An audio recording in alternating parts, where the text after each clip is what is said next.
Welcome to episode 2 of EC Made Lemonade. We would like to acknowledge that we are recording in Vancouver on the traditional and unceded territories of the Musqueam, Squamish, and Tsleil-Waututh First Nations. My name is Emily. And my name is Claire. This episode marks a year since the pandemic hit for us here in Vancouver. So much has happened, and we thought this would be a good opportunity for Emily and me to reflect and share thoughts during these unprecedented times. Throughout the episode, we will be going through a couple of questions to talk about our highlights and lessons learned from last year, and the things we look forward to doing again once we're back to normal. So to start us off, Emily, if you could go back in time to January 2020, if there are 5 things that you would warn yourself, what would be your first? Well, what I had down for the first thing was invest. There's been a craze with this investment, especially the second half of the year of 2020, and I would have told myself to get ready to join that craze and cash in while we're all at home. Claire, how about you? What was something on your list that you would warn yourself about? The first one in my list is, with all this work from home phase, I would probably tell myself that I will eventually learn how to balance my time even better, that I should be okay with setting up some guidelines about working from home to myself. For example, for the next few months, you will be feeling that you need to overcompensate for all the vacant time that you have, but it's not really the case. Just because you're staying at home doesn't mean you have so much more time to do other things. It's a pandemic, so try to save as much energy as you can for yourself, because it's going to be one eventful year ahead. For me, it was age is not just a number. This was something I definitely felt throughout this past year when I turned 30, to take better care of my body and remember to take stretch breaks. So important to take stretch breaks. One thing I noticed when working from home was you forget to get up as much. There's no one else to talk to, so you just sit at your desk working all day, and I've been feeling it. My lower back, my hips, I've been feeling it from all that sitting all day, so that was definitely high on my list. Claire, how about you? Is there anything else for you? Of the 5 things, my second one would be consider setting up a working desk. After I finished university, I told myself that I will not get another office desk in my room anymore. Like, I always told my friends before that I spend more time on my desk than in my bedroom, which is quite ironic. And so once I started working, I told myself I'm not going to do an office desk anymore, just to avoid that kind of mentality again. But with all this working from home, I would probably tell myself this is a special case, and you probably would like ergonomic setup for working from home, because you're going to be working much more than you anticipate, at least for the first few months. It's going to be a important infrastructure in your space. Yeah, same. My next one was actually similar to your first two. It was the a work from home situation, and I would have told myself, work from home is here to stay, and not to be naive. That was definitely my first initial thoughts when I first got the notice back last year from the office saying, tomorrow just don't come in. We won't be in the office for, maybe the next couple days, maybe a week.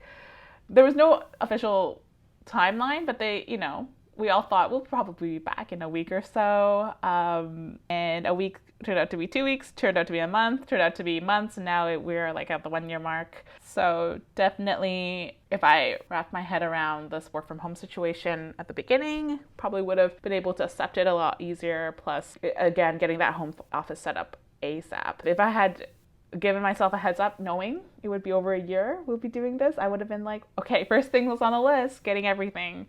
Because I remember things were sold out. It was so hard to get things online. Everything, just stores, everything. There was just nothing left. Right. I remember at work when they first sent us home, they sent us an initial notice that it's going to be a 3-week temporary testing period, and then we'll see what happens. And then that became months. Then now we're in a year mark. And so that's definitely, it stayed. I think if we just accepted it earlier that this work from home is going to stay for a little bit longer than what we want to, then it would have been easier. But then at that time, we really don't know anything. We can project properly. Oh, I actually wanted to mention, in case the listeners didn't know, we didn't really mention that Claire and I both have been working from home since March. Our office has been switched to full-time work from home. Both our jobs allow us to do that. So we have been lucky to have been employed during this time as well. That's right. Okay, so the next on my list, last February, I went to Toronto. I think I came there Saturday morning, then I left at like afternoon of Sunday. So it was really just the weekend. It was a cheap airfare, and I visited my relatives in Toronto.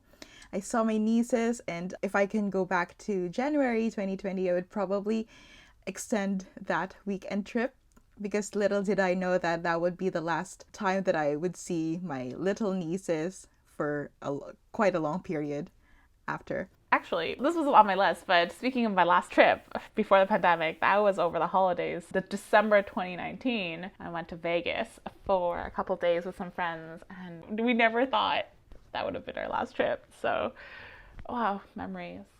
The next thing on my list was actually don't impulse buy. I got Amazon Prime just before the pandemic, actually, not on purpose. I got it before the pandemic, and I never really took advantage of it. And what happens with staying home all this time now, I haven't been shopping too much, but I definitely online shopped a lot more than I did before. And the convenience of having all these deliveries and whatnot, it made it really easy and very tempting to shop.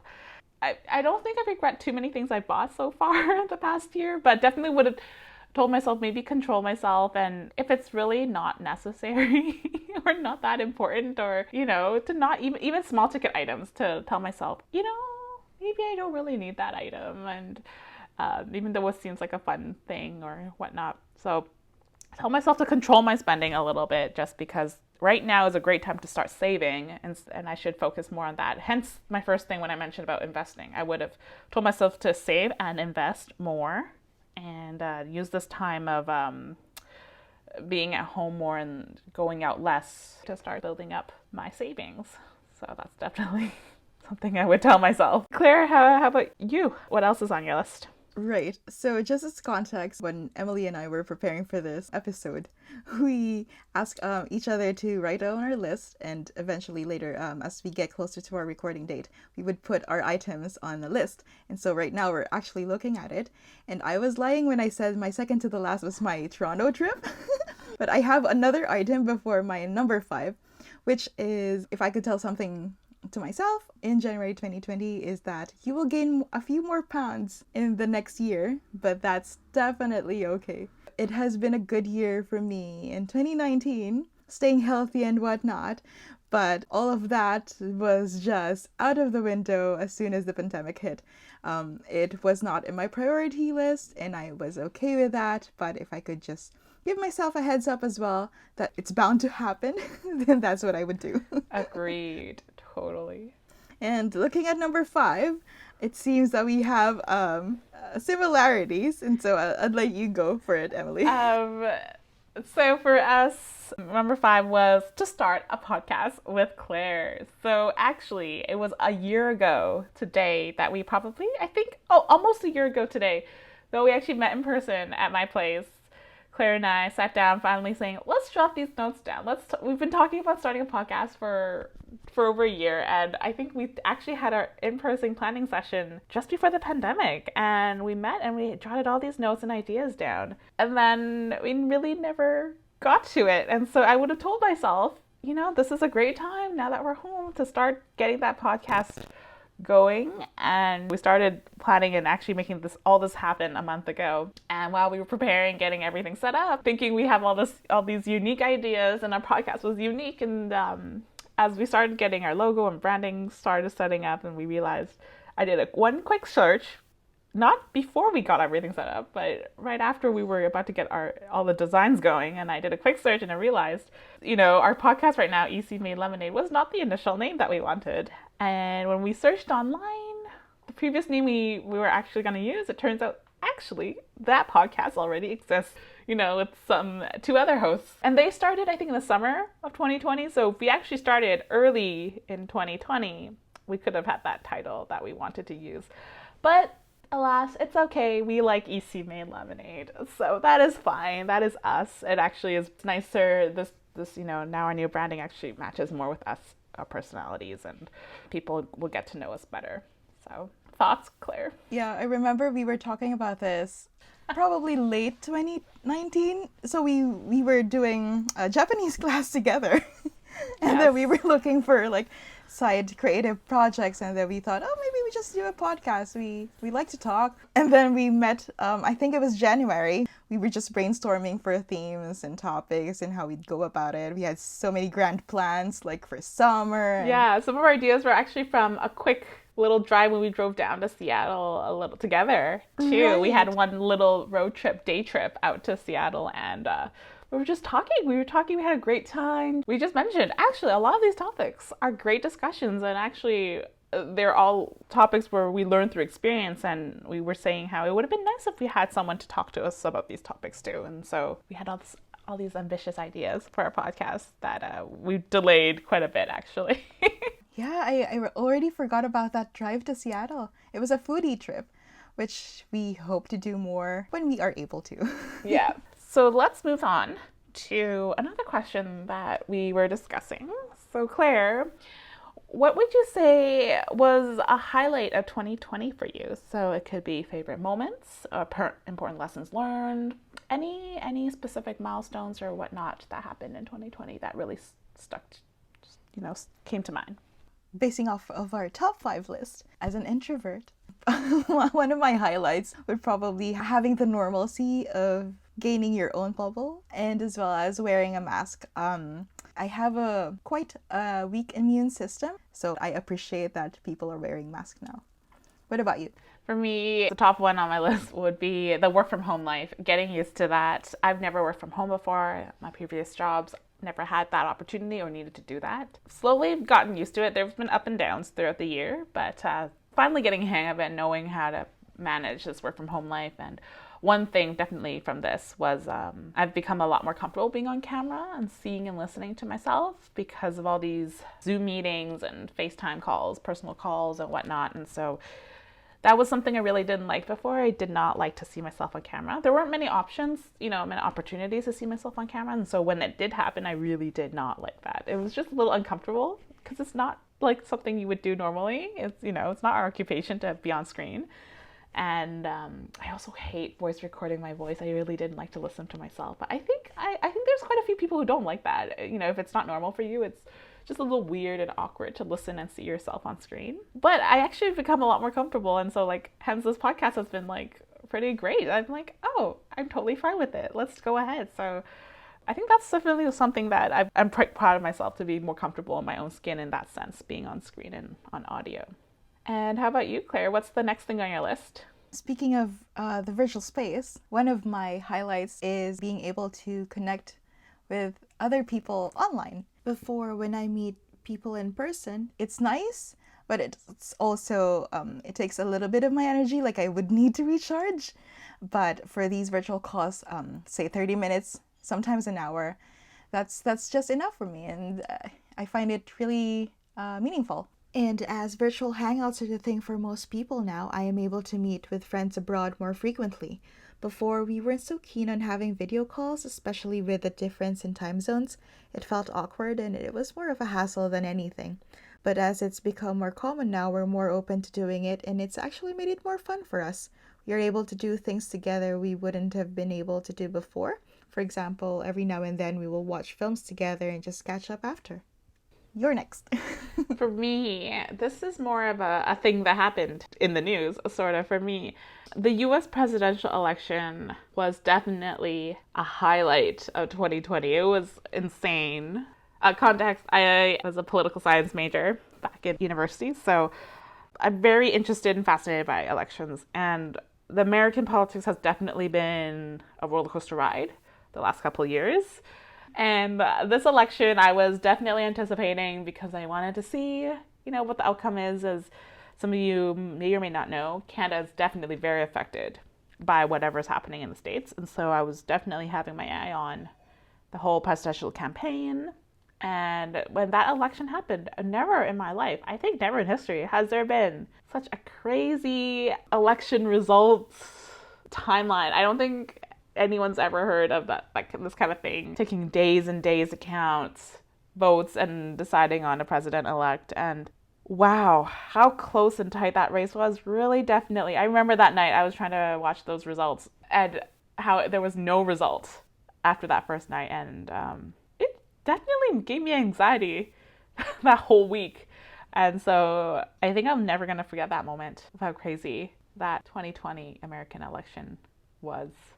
As Canadians, I think it was a common thing that some were really tuning into it. I remember discussing it with colleagues, and then as the days went by, people were saying like, yes, I was really into it. And then the next day is like, oh, I'm just trying to chill more because this is just giving me anxiety. Yeah. And so even though we're not directly the voters, we're very close neighbors. And so what happens down there can really affect us a lot. And so it's quite important for us too. Yeah, but on to something else. What was next on your list? What was another highlight for you, Claire? So I already mentioned my favorite moments of the year, but for the next ones, I think I would say some of the things that I learned. So much has happened, and we've adjusted to a lot of things. And one of the things that I wanted to highlight would be adjusting with a working from home environment. You work in an office. That's what you do before. And so talking to your colleagues was much more convenient in a way that you can just face to face ask them some things. But now that we're all working from home, you especially for the first few months, I think, you kind of bombard your colleagues with emails just because that's the only way that you could connect with them. I mean, there are apps that you can use to quickly ask questions, but that wasn't set up yet. And it was those early moments that made it real for me, how other people have different communication styles. And so you try to adjust and try to sound as diplomatic as you can, professional and understanding, because everyone's adjusting to the work from home stage. And so you try to be kind, try to be gentle, but at the same time, you want to get things done. I've learned how to balance my tone of writing in such a way that I can still work efficiently with my colleagues. I totally agree. I mean, there are definitely perks to work from home, but I've been missing the office and missing my colleagues. And yeah, you mentioned about, being able to, ask things in person. And honestly, it was actually really a lot more efficient to be able to just pop in and go like, hey, actually, can you do this for me? Or can you clarify something that you asked me to do? It's a lot easier. And yeah, lately, there's been so many more emails. And it's been so hard to catch up because that's how the only way to communicate now is like through email. And it's things get lost in emails really quickly if you start having a bombardment of them. So the other thing that I would like to mention is with all this working from home thing is following I wouldn't say strict office hours for yourself. It's just always be mindful of the time. It was a challenge for me at the first few months, just right before summer. It was my first time working from home, and I start working at 7. Later, do you know, it's already 7 at night, and you just keep working because you're at home. I didn't have the sense of, the sun's coming down, I should probably go home now. But when you're working from home, for me, it was just continuously just working because I'm home anyway, so there's no need to commute. It's just, you can just work. Do more work today, maybe you do less work tomorrow because you already did it today. And so that became a habit for me for the first few months. And then I learned that it would probably be best if I just stick to my, say, 8 hours or just have a pattern of working hours, just because I learned that that's the way to avoid burning out. Mm-hmm. Burnout is so real. And I've been reading, I think a lot of people are noticing that about, you mentioned about work hours and not having set work hours now with work from home. And it's been a big topic now to not glorifying those who work overtime and who mention how long they work, to stop that glorification, because that's true. Because why are we why are we applauding that? We should not be saying, wow, that's amazing. Like, that's not the right reaction. I'm not saying telling those who do that it's bad. It's just we shouldn't be incentivizing those who do that, because that's not right. That's not good work-life balance. And you should tell people when they do that, it's like, oh, okay, well, I hope you're not doing that all the time. Hoping you have you're hoping you still have time for yourself, because if they choose to do that, that's their decision. But I hope people don't do it because they feel obligated to. It's not that we're complaining, because we're lucky that we can still do our things, Yeah. like work things from home.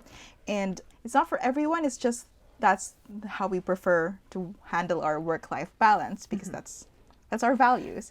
Yeah. This reminds me, actually, one of my supervisors before told me, can't always claim overtime hours. I get that you work hard. If I don't know you, I would tell you that you're an employee who can't manage your time properly. Like, why do you always have to work extra hours? Why can't you just fit all those tasks within your 8 hours? So. Yeah, definitely. Okay, so aside from working from home, I see that you have change of topic for your next item. So yeah. So another thing that helped with this work-life balance was I live alone. So when the weather was nicer during the late spring and summer, I was able to meet up with some friends safely and socially distanced outside. Vancouver here, we have some great spaces, that we could spread out and walk outside, and our summers here are really mild and really beautiful. And so there were some really amazing moments in the summer, and I had some summer picnics and strolls around the city with some friends. And being a tourist in my city during those couple months, it was really amazing. Those were such memorable moments that I had, and I realized that I really need to cherish every moment that we could meet in person these days. The next time and each time I can actually meet people in person, I've been really cherishing those, and those have definitely been ingrained in my memory. And I look forward to when the weather's a little nicer again and we can keep those up and hopefully see people in person a little more frequently outside. Yeah, those are really nice. Those are really nice moments. Claire, how about you? Were there any other special moments maybe at home, or things that you learned or did? Highlights? Just to follow up with your heartwarming moments. I'm a person who isn't really well versed in the kitchen. I just love to eat. Like, I'm a foodie, but you can't trust me for cooking, or especially baking. But all this pandemic baking and whatnot, I tried to test it out. I'm someone who doesn't really have long-term hobbies. I always want to challenge myself with new things. Some people can say I easily get bored. And so baking was one of the things, because I've always told myself, like, I hated baking. I hate fluffy pastries. And so like, baking is the last hobby that I would probably do, because I won't even eat the things that I would bake. But I started making bread. The first try was an absolute fail. For the second one, the bread turned out really nice. I started sharing it with my parents, and I see that they enjoy eating it as well. And so I started making things that I don't like to eat, but they love. I get satisfaction from seeing them enjoy the things that I bake, and so I really like that. I just want to say, though, you don't give yourself enough credit. Like, even though you say, I mean, yeah, you probably started recently, but you have done such a great job. I've seen your posts and your pictures, and everything looks delicious. I've also been lucky enough to be a recipient of a cake you made for me. I forgot what it was called. It's Envision. Yes, it was so yummy. And yeah, I just gotta say, and like, not just baking too. You've been experimenting a lot and following the different pandemic lockdown trends with, I remember you started with Dalgona coffee. I'm like sort of the opposite of Claire. I thought I would be baking more, because I actually really enjoy being in the kitchen. And I thought, oh, I'm going to be baking more, making more like little dessert things and, giving them to people. But I actually did the opposite. I like barely baked much, like for desserts and pastries. And I did more cooking and experimenting with different recipes instead, and more savory foods, and did things that I normally wouldn't do. A lot of times, in the past, when I get home from work, you want a quick meal. You just want to whip up something quick, because it's been a long day. You don't want to spend that much time in the kitchen. But I've been really experimenting things that normally, because I've been not wanting to physically go out to buy too much stuff, and so I would mass haul a bunch of groceries, and then I realized I would miss certain foods that I would normally go buy or eat at a restaurant, and I thought, oh, maybe I can experiment and make certain things, and then it's hit or miss, but those are fun moments to like just experiment in the kitchen, pretending it's like And no one to judge. The good thing about living alone, there's no one to judge anything because it's just you. And if it looks great, then you can post and share with friends and say you'll make them for them next time. And if it sucks, no one has to know you ever did it.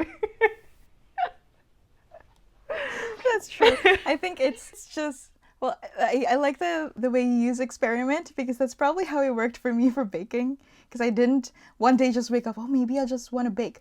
It's more about, oh, maybe I'll challenge myself, do some experiments, things I haven't done before.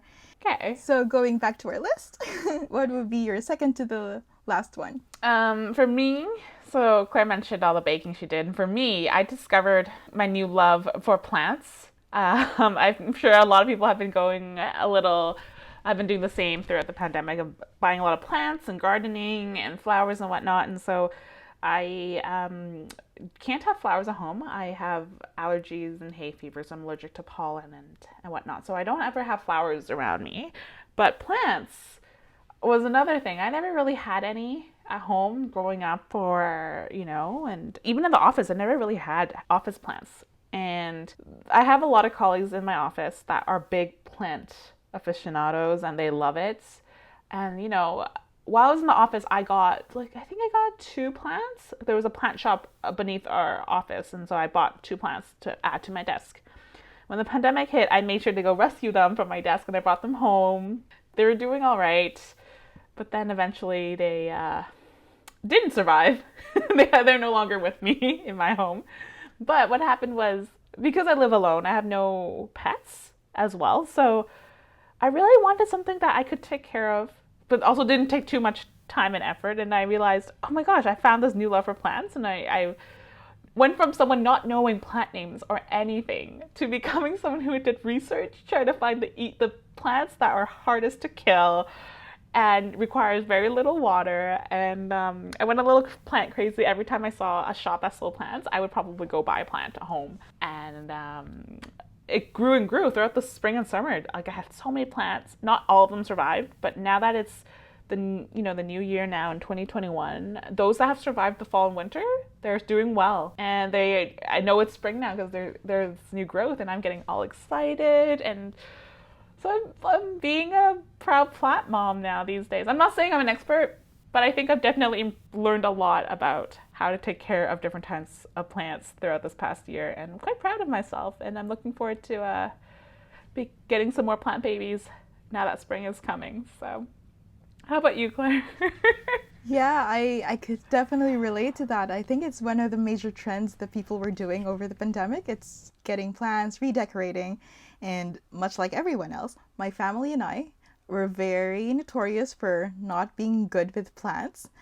But over the pandemic, much like you, who started from zero to now becoming a plant mom, we did some redecorating at home. And so we thought maybe we can take care of some plants. So we did purchase some plants, and like you, I did my research of which plants to get, which are considered lucky plants. I remember telling Emily, because we also got our plants sometime September, late September, early October, and it's fall. And so, let's just see if these plants survive until Christmas or the New Year at least. And they're still alive, and so I'm quite happy with that. All right, going back to our list, the last item I have for this segment is, for context, I do not really watch dramas or something that needs consecutive attention every week. Like, I don't have that attention span to wait for new episodes. Yes. For a series every week and then, so pandemic, I was running out of things to do. So one day, Emily told me to watch this Thai drama. It was very scandalous. And so I thought, I'll give it a shot. And then 16 episodes later, I was telling Emily, oh my gosh, this is so intense. What's happening? And then I finished that. And then we were talking about it, yada yada. And then Emily suggested another drama for me. It's like a Chinese Mandarin drama, right? And then that one had 50 episodes. It's on Netflix. It was a very popular drama. And of course I liked it. I think I binged that 50-episode drama for a few days. Yeah, just within the week for sure. I think I suggested it to you, and I wasn't done, but you finished it first, and you couldn't spoil it for me because I was slower. And I still remember also the Thai drama I was suggested to you. I remember the messages you kept sending me. Each episode you were looking, what is going on? I remember you were watching it lunch breaks too. Yes. And I couldn't say anything because I finished. I didn't want to spoil it. But I remembered your reaction. I loved it though. I love how invested you were. And I'm so glad I was the reason behind your new binge obsession. And for the 50-episode drama, the Chinese drama that Emily told me, I kept rewatching that for at least 3 months. I've never done that with other dramas. You've never done it. You've never done that. And then for the Thai dramas that I'm now super knee deep into, I still watch it. It's almost a year. That's right. It's almost a year that I've been into this, and so I'm like, whoa. That's definitely going in my highlight list. It's like I've never expected myself in this phase. I It's remember such a big phase. You fell so fast for Thai entertainment so quickly because I previously to the one I introduced to Claire the year before, I've seen a few Thai dramas, Thai licorns here and there, but not too often, and like I wasn't too invested in them, and then I didn't expect Claire to go so far. Like I actually sort of stopped watching Thai dramas after the first couple ones I suggested to her, and she kept on suggesting other things for me. It was reversal, and she was telling me all these things and where I could see shows where the actors she likes were on, and she'll tell me, oh, I discovered a new actor and I really like, here, check it out. And it was amazing. For me, I'm still a big fan of Korean entertainment, and I'm quite invested in that, and I really don't have time to expand too much at the moment for other things. And so I'm so I'm happy that Claire found other things for her to devote her time and interest to. It's amazing though. It's been great. I love it. I love how we share our different recommendations to each other. I'm also slowly introducing you to Thai music. Like I shared to you one song before. Oh my gosh. So that's something I've gotten quite obsessed with, and afterwards she's been sharing some Thai music with me, and then slowly it's starting to show up on Spotify, all the recommendations, and then they're recommending other new songs for me, and I've discovered a lot more other artists and other songs, and I'm like, oh my gosh, this is so great. And so yeah, I've been loving learning about different cultures. I've always, Claire and I, we've always loved different cultures and languages and whatnot, and so it's been great to learn more about other things. So I hope we keep doing that. Speaking of recommendations and things like that, well, the last thing on my list that was sort of, I guess, a moment of 2020 / actually entering to 2021 now is something that I guess a lot of people can relate to, is this whole new phase of comparing millennials with Gen Z. And that's something I never really understood. Millennials are coming to the age, the boomers, and then middle-aged people now these days.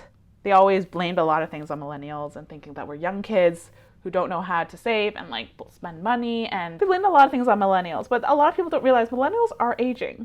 Claire and I, we are millennials. The older millennials, they're in their 30s, entering their 40s soon. We're not little kids anymore. The youngest age for millennials, I don't know, they're all done college by now, right? For sure. For the youngest millennials. So we're all fully grown adults in the workforce contributing. The slightly older generation who still think about young kids as millennials, that's not correct. The young kids these days are the Gen Zs, not us. We're all paying taxes and working hard these days. Avocado toast is no longer a thing for us. Stop saying that. But the one thing is, I feel really hurt right now. We're millennials. We're squished in between these boomers and Gen Zs. We're getting all this hate. We're misrepresented amongst the boomers' view as these young kids who don't know anything. Gen Zs, we are the new boomers to the Gen Zs, thinking we're like, what the heck is going on? And why are people hating on us? Gen Zs, what is this obsession with the Gen Z saying what? No side parts, no skinny jeans. Do not judge me on my emojis, okay? I'm going to use my laughing, crying emoji, and I'm going to use LOL in my texts. Do not come for me. Have you been seeing a lot of those on your feed too, Claire? I think it's just more of when you make something and then like someone else makes an exact duplicate of it, but just better. So I think that's how it is. It has been like we're the original copy, and then someone made a version 2, and so now they're being mean to the original version, and that's how I see the Gen Z is like the latest iPhone. And we are that iPhone, the person has not upgraded yet because we're still work. It's still an iPhone. People were excited about it when it first came out. It's just now. It's true. We are the iPhone 5. It was amazing when the iPhone came out. And then now, like, people are like, no, but, the Gen Zs are the iPhone 12 Pro Max, That's right. And they think they are that. I mean, not saying everyone. Okay, this is just, we're also generalizing it. Not all Gen Zs and millennials are like this, but in general, from what we're seeing from all these memes and stuff, we're just mentioning all these like trends. But to be honest, though, to be fair, I actually quite enjoy them. I like to read and see and hear about all these different comparisons, and then these things I relate, and I don't feel ashamed or feel bad about it. I just go like, that is very true. I do that. Yeah, at the end of the day, it's all just for entertainment. Yeah, don't take it personally. If you do, then I love it. Like, people don't take it seriously, and I am still that person. I just recently saw this post. I am that millennial who I have Instagram, and I do see TikTok posts on Instagram, but I do not have a TikTok, and nor do I scroll through TikTok. I am that millennial who refuses to download TikTok, but will still look at these TikTok videos. And I just saw a tweet about it. Gen Z's going, come on, stop looking at TikTok, looking up TikTok, not on TikTok, just download TikTok now. And I'm like, no, I will not succumb. I'm going to just continue watching these TikTok videos outside of the app. Yep, I can totally relate to that. I have a friend who still bombards me with just download the app and then just watch videos from it. Don't send me TikTok crumbs on Instagram. It's like, nope, I'm still not signing up. All right, so let's move on. All right. So Claire, what do you envision yourself doing right after the pandemic? The first thing that I'd probably be doing after this whole pandemic phase would probably review my budget. It's like, go to my spreadsheet, review my budget, plan for my next few years, brainstorm on how much I should save for concerts, for travels, for dining out, all these things that I couldn't do during the pandemic. You? For me, I think the very first thing would be going to see my grandma. My grandma lives in Hong Kong, and she does live alone, and she does have a living caretaker, but she does live alone. So I would definitely want to. The first thing is on my list is to travel and to see my grandma in person. I mean, even before the pandemic, I haven't seen her before the pandemic. It was over a year since I last saw her. So now it's already over 2 years since I last saw her. And I want to see as much of her as I can, that she's getting older, and she doesn't really travel much. Even before, she never really traveled much. So she would never be the one to come travel and see anyone. We are the ones to go see her. So yeah, definitely. I think it's high on the list of my family's list anyways. I think everyone, my relatives and my aunts and uncles, will probably be trying to go to Hong Kong to go and see my grandma. So very, very top of the list. I think that's the first thing I'm going to do. And I think this sort of ties into your next thing too, Claire. How about you, the next item? Yes, definitely traveling to see relatives. I mentioned my Toronto trip last February, and so the next thing on my list would be to go travel locally to see my nieces in Toronto. They're growing up so fast, and I don't want to miss a single moment of it. I just really want to see them so bad.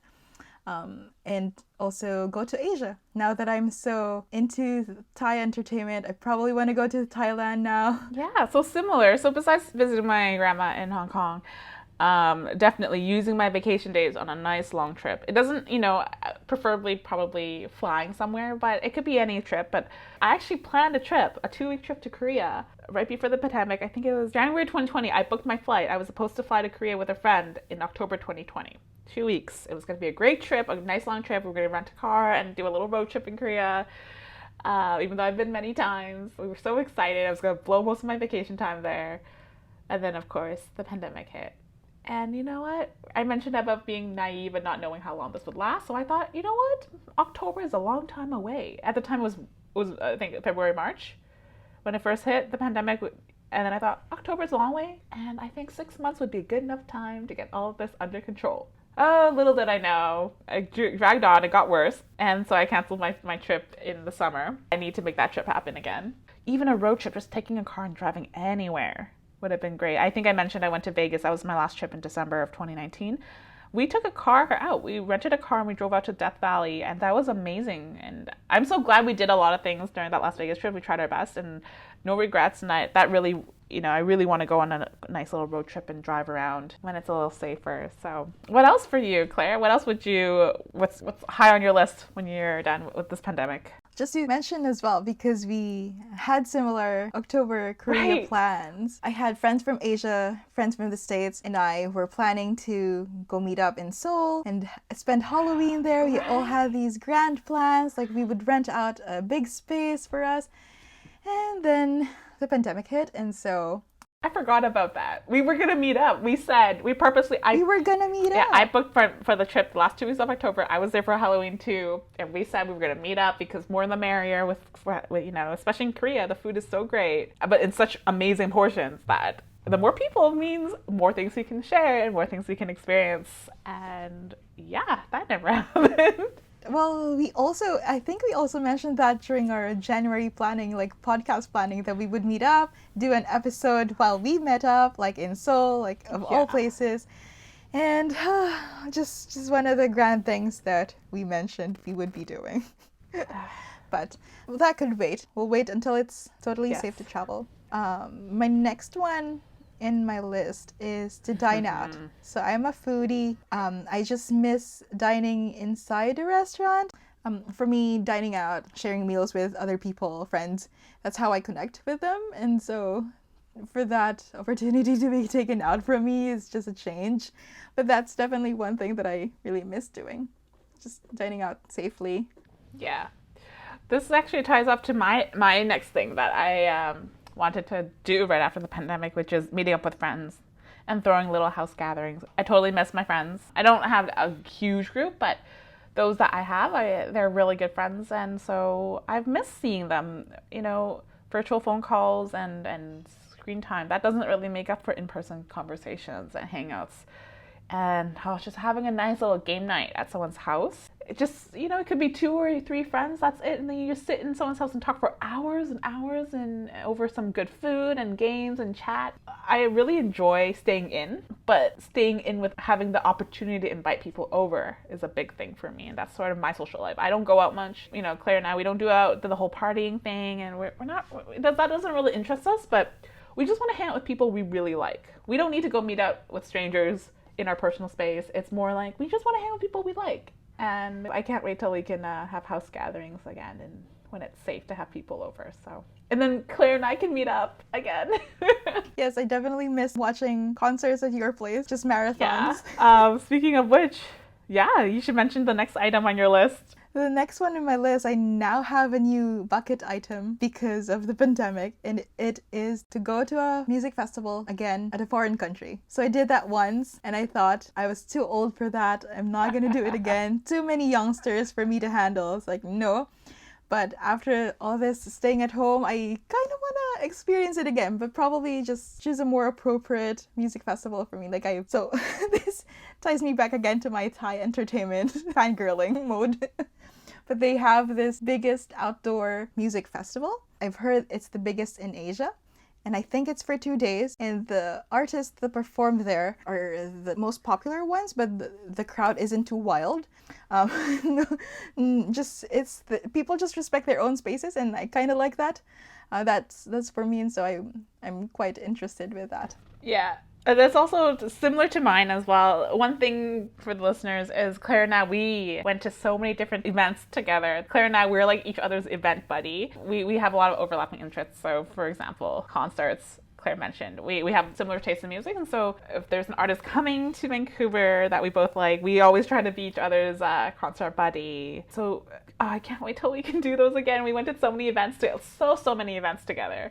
All of a sudden, a big halt of like nothing. It's crazy. I used to go to events all the time, any kind of events. There could be shows, concerts, musicals, operas, all types of arts. And we went to so many things and it's all stopped. And also, like, here in Vancouver and also in Canada, hockey games are a big thing. I would go to hockey games a couple times a year and different sports events, like depending on the season as well. But they're all stopped, and it's been less. It's not hard, but I miss those. I truly miss those for sure. True. I always thought of myself as a homebody. Like, I don't really go out much. I don't party. But going through my calendars, like, I noticed like how so much of my budget goes to attending these events, like seeing concerts with Emily. And so that's one of the things that I look forward to doing after all this unprecedented times. For sure. And then one other thing on my list was I think I mentioned earlier about being kind to myself and like taking stretch breaks and whatnot. And so for me, it's like scheduling a massage. I need a deep tissue massage. Oh my gosh, I think it'll be painful, but my body, I can tell from my body that I need to get everything back in order and all these knots out of my muscles. And Claire, what is let's wrap it up with these things that you want to do after the pandemic. What is that bonus item that you want to mention? Yeah, sure. So the one thing that I really do look forward to doing after this pandemic, when we can see each other safely again, would be to record in one venue together. And just as context, Emily and I, we are recording off-site. And so we almost always just FaceTime each other and then record from each other's sites. And so after the pandemic, I would like for us to sit down, one table, one mic, one recording track, just face-to-face meetings. Something so simple. But soon. I have hope soon we can. And what's your last item on the list? For me, it's just going back to the office, to be honest. I just as I work does. I have a temporary workstation set up at home. It works. I'm very lucky, you know, I do have a desk. I tried my best to get all the different setup, but it's really different. I just really miss a proper work desk, a workstation, and having supplies and other people and my other colleagues around me. So it's just going back to be honest, it's just going back to normal. I just want things to sort of go back to normal-ish. I mean, I actually like some of the things that have been changed because of the pandemic, which we should mention next. But things slightly back to normal for work anyways, for me. I want work to sort of go back to normal. I can echo your last point. It's just really different when you're in the office as compared to when you're at home. But as you said, going to our last segment for this episode, what are the acquired habits during the pandemic that we see ourselves continuing? The first one for me would be hygiene practices. For me, using hand sanitizers is a thing. I once used my unscented hand sanitizer in the bus while going home, and I got looks for doing so. It was really odd. It happened a long time ago, but I still find it odd. It was a bizarre experience. But yeah. Using hand sanitizers and wearing masks. I mean, I hope that people would be more open and accommodating to people who choose to wear masks. Yeah, that's also on my list, the face masks, to normalize face masks. I'm not saying this is a good thing. I don't want a pandemic for face masks to be normalized, but it's very common practice in Asia. Face mask is a very normal thing. It's a daily thing. People wear them all the time for all different kinds of reasons. And there's no stigma or judgment about it. And I think, I mean, it's not going to be that normalized here in North America or, you know, the other Western countries, but I think it will slightly be more accepted. And I think we're still going to get looks when you wear it. But I think even when COVID is over, there might be slightly fewer looks if you were to wear it, especially when traveling. I think it might be a slightly more common practice to have face masks, and I'm glad about that too, because if you're not feeling well, just wear it. There's nothing wrong with it. Why is there a problem wearing a mask? You know, if you think you might have something, but it's so mild, you still have to go to work. If you wear a mask, good for you. If you're afraid of getting something because of your compromised immune system, then why should someone judge you for having something to protect yourself? It's protection. That's why it's called PPE, personal protection equipment. You know, it's for protection. Just like you wear a jacket when it's cold, you wear a mask if you think you might catch something. Yeah, I remember posting on my Instagram. I took a selfie wearing a mask and I put a caption, "This used to be my airport wear, and now it's just my everyday wear." Yeah. But yeah, next item on my list is doing local travels. When the restrictions were less strict than it is now, my parents and I were able to go to Vancouver Island, and it's been a long time since we did a road trip together. Growing up, we always did just long drives for our summer trips. And so this one was it's just a nice opportunity to like be on the road with my parents again. And Pacific Northwest has a lot to offer. And so I think one of the things that we like to do more when we can, especially as my parents are getting older now, we would like to just travel on the road again and see much more. Yeah, speaking of that, driving down, my family and I, we were talking about going on a big road trip to the States too, prior to the pandemic. And my dad got a new SUV. We were thinking that would be the car we could take on nice road trips. And we mentioned how we want to go to Yellowstone Park. And that never happened. We couldn't go last year. And that was sort of when we wanted to drive down as a big family trip. We don't really do big family trips too often, but I think every so often we decide like it's nice to go as a big family, and that didn't happen. But one thing that I want to continue doing is picnics. I never really picnicked before. It was never a thing for me. When I eat outside, it's mainly eating on a patio of some restaurant. And so I didn't realize that picnics are great and so much fun. And the beauty of being able to bring your own food, whatever the heck you want to bring, it's nice. I want to keep doing that. Claire and I did one picnic over the summer, and it was super fun. And we got some yummy food. So I hope we can do it. Even, you know what? Yeah, I hope we can do it soon this summer too. So I'm looking forward to that. That's right. We tried that ice We cream ate so shop. many. We tested. So there was a promo, I think. Was it a promo? I think so. It was A tester promo. Yes. 6 scoops? 6 scoops? or 8. Or I think 8. 8. I think it was 8.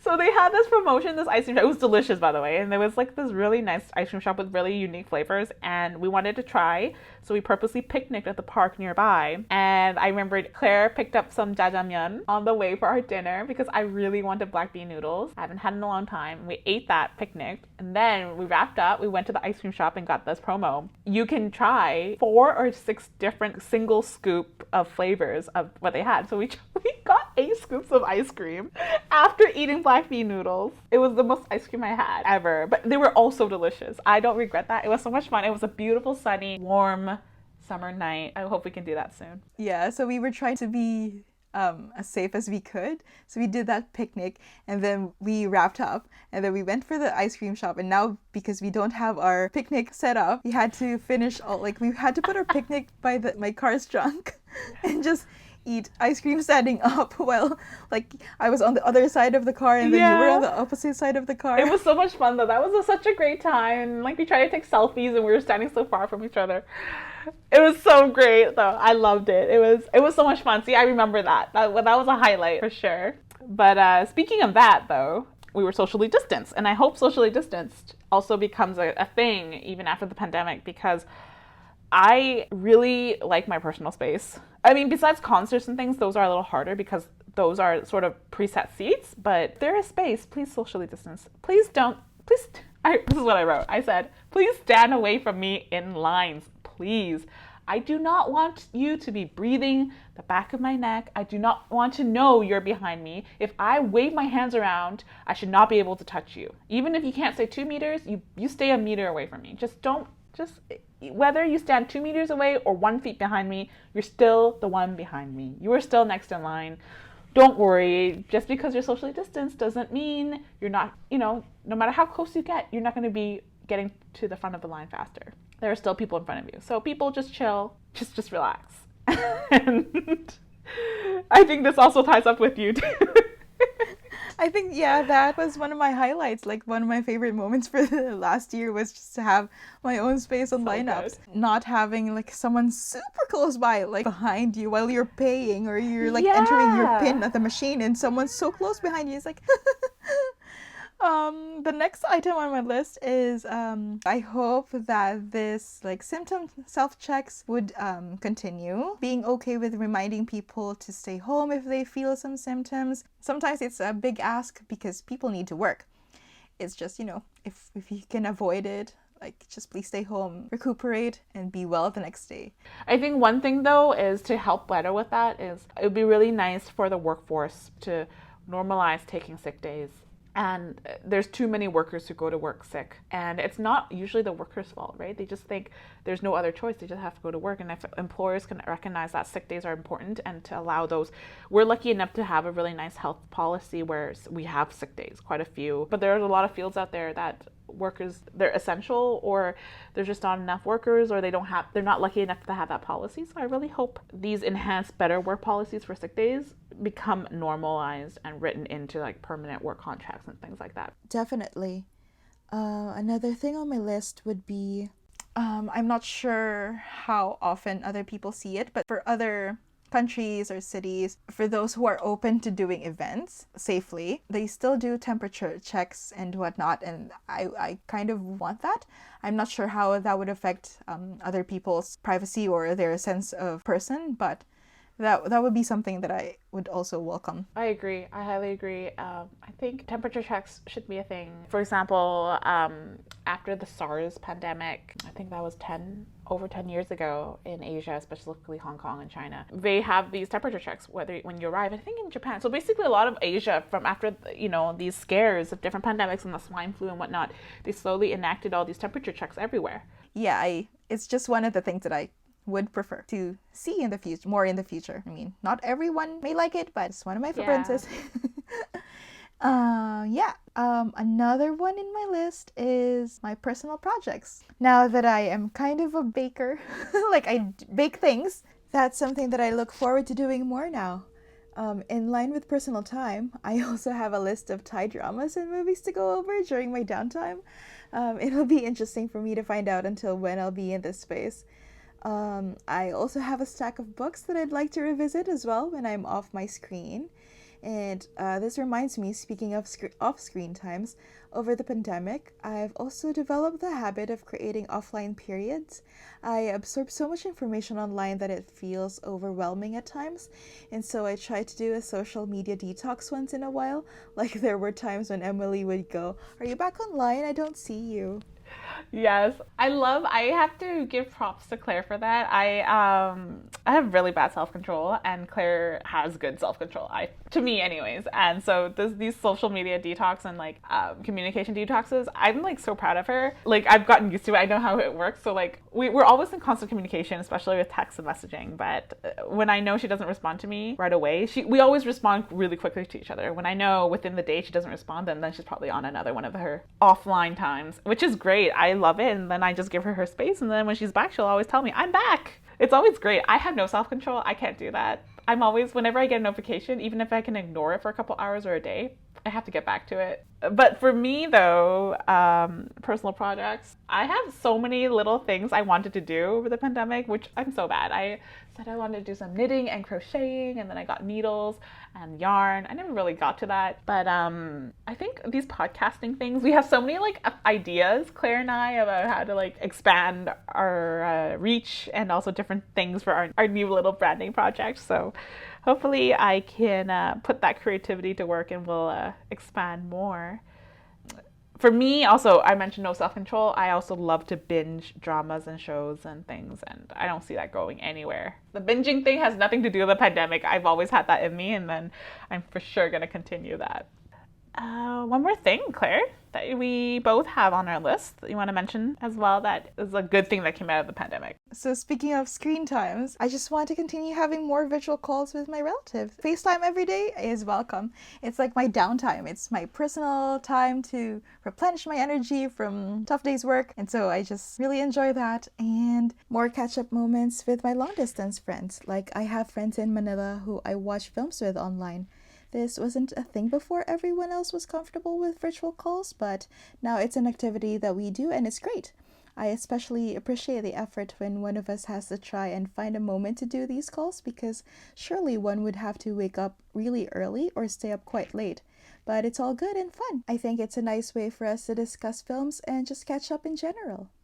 Same. I think I've never really been a fan. I wouldn't say a fan or not. I never really had virtual calls. I didn't really do virtual calls too much, and I realized this is something I guess Gen Zs don't know, is we used to do phone calls. I used to do a lot of phone calls when I was younger, before the smartphone was a thing. I did phone calls in elementary school. I did phone calls throughout high school when landlines were still a thing. And then I got a cell phone, and the phone calls were still a thing into, I would say, university, because smartphones, here, young people, smartphones didn't become a thing until we were in university. I think around the first iPhone came out when we were in first year or second year or something like that. And phone calls were a thing because also Google Docs were also not a thing at the time. I remember first year university, especially first and second year, when I had to work on something with friends or I needed help with an assignment, I would have to physically call my friend or my classmate to, let's work through these questions together and like talk about it and things like that. And then all of a sudden it just stopped near the, I think third, fourth year before graduation. And when smartphones became a thing and social media blew up and internet was so easily accessible, people stopped calling. It was all texting, all message and like written word, which was great in the sense because that was new. But then once you go working and everything, it becomes emails and just more text and messaging. And so I think this year I really developed my love for actually phone calls, with video or not, video calls or just actual phone calls, just audio. And I want it to be a thing. I wanted to bring it back, and I want it to be spontaneous again. I want to be able to, in the past, honestly, you wouldn't schedule a call. In the past, you really just call up a friend like, hey, let's talk. And then if they can't, they're just like, oh, you can only talk for 5 minutes. But that's still good. They were difficult, definitely with schedules these days. It's so hard to schedule calls, but I think impromptu calls are really nice too. So same with Claire. I want more virtual calls, phone calls, any calls, just to keep that, keep in touch with people, even if you can't meet in person. Totally. Well, that is the end of our list. Wow, we wrapped up everything. Right. I really like this conversation. It helped me put things into perspective. There's so many things that I've learned over the past year and plenty more to look forward to moving ahead. I think this is a great opportunity for us to reflect on the past year and all the things that we've done and the good and the bad. I didn't really reflect about it before we started planning this episode. I never really looked back. I think in a way I was sort of a little bit of PTSD. There were so many negative things that happened in 2020 that I think I didn't really bother reflecting and thinking about it because I want to focus on the positive and less on the negative. And I didn't really remember the positive things that did happen. And planning this with Claire, I was so happy to be able to there were actually so many good things that came out of it.